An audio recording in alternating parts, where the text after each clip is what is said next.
mahigit 8 bilyon. Sa dinami-dami ng tao sa mundo, paano mo hahanapin ang para sa'yo? Hi, Libra girl. Hello, Aquaman. Come to come? Agad-agad? 3, 2, 1.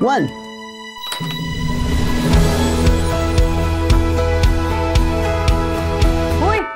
Ganda mo. Thank you. Cute ka rin naman. A story across space and time. Luma na yung kalendaryo mo, 2009 pa yan, oh. Ano to, prank? 2009 nga. 2024! Bangag ka ba? 2024 na dyan.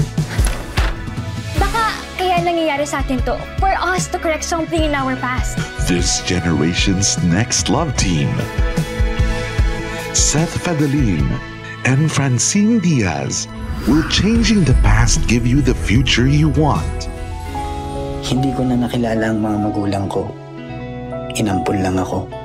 Bata pa lang ako, naghiwalay na sila mama at papa. Minsan lang tayo mabuhay, Lex. Masama bang maghangad ng normal na pamilya? Pwede pa kaming mabuo ulit at ikaw lang makakagawa nun. One time lang ha. Anong naisip mong gawin? Si Papa. Maybe, lahat ng to meant to happen, Lex. Ikaw, at ako. Gusto kita mabigyan ng masaya at kumpletong pamilya ka rin. Ma, si Papa. Wala na si Papa. Dapat hindi na kita inutusan, Lex. Dapat hindi ako nakialam. May kasalanan ko to. I'm really sorry. Di ko maiwasan pagmasdan ng iyong larawan. Kahit di mo mamalayan, ikaw lang ang gusto. Last chance. Kilometer 0. Monday, 7 p.m. Ikita tayo. Kahit di tayo magkita, sabay lang. From 0. When beyond, Feel the love this Christmas. My Future You. In cinemas starting December 25, 2024. An official entry to the 2024 Metro Manila Film Festival.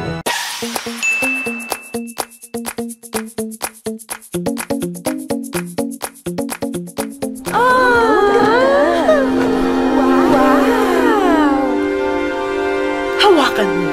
Sige, hawakan mo. How elegant the dress, di ba? Bagay na bagay sa kanya. Of course. I never not look nice in whatever I wear, no? Gusto ko ang batang ito. May attitude. Bagay. Pero, Iha, parang napakabata mo pa para magpakasal. Ay! Hindi po ako yung ikakasal. Ha? Eh, sino? Siya? O siya? Ako ho. Iha, pwede ba wag kang sumasabat sa usapan ng mga amo mo? Becky, paano sino lang ay katulong nila nang gugulo sa usapan? Hindi ba ang sikip na nga natin nang iisorbo pa siya? Ay, naku. Nakakaya naman po sa inyo. Kayo nga po mukha kayong pantasay. O sige. Iha, paumanhin at nadala lang kami ng aming mga damdamin. So, nasaan naman yung maswerteng lalaking magpapakasal sa'yo? Bakit? Anong kailangan mo?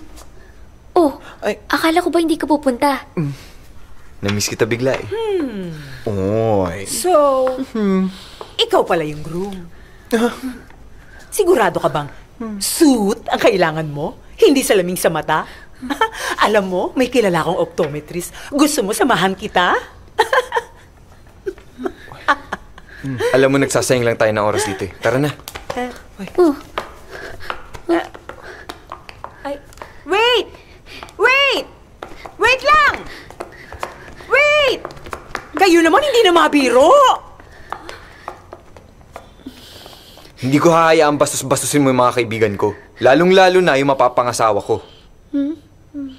Okay, I apologize. That was so insensitive of me. Hayaan niyong bumawi ako. What if bigyan ko kayo ng 15% discount on all the gowns and dresses na kukunin niyo sa shop ko? Di ba? I'm sure hindi niyo palalagpasin ang offer ko na yan. Bex, di na masama. Gora ka na. Pwede na. If you want, I can sketch a new design na babagay sa ganyang hulma ng mukha.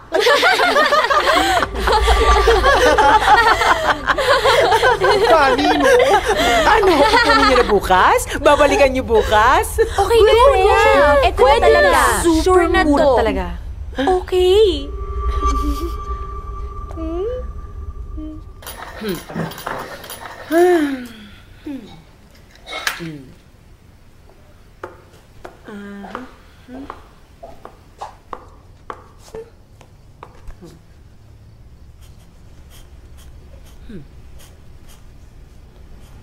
Hindi naman siya masyadong pretty. Dapat nga itong veil niya gawa sa tarpaulin.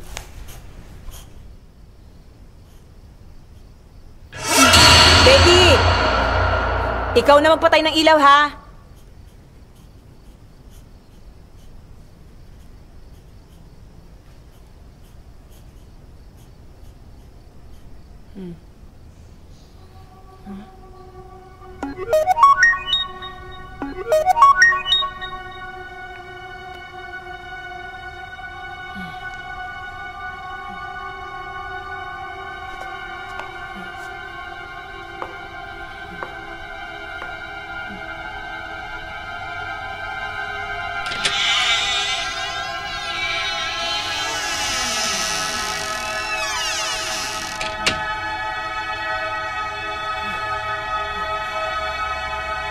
May tao ba dyan?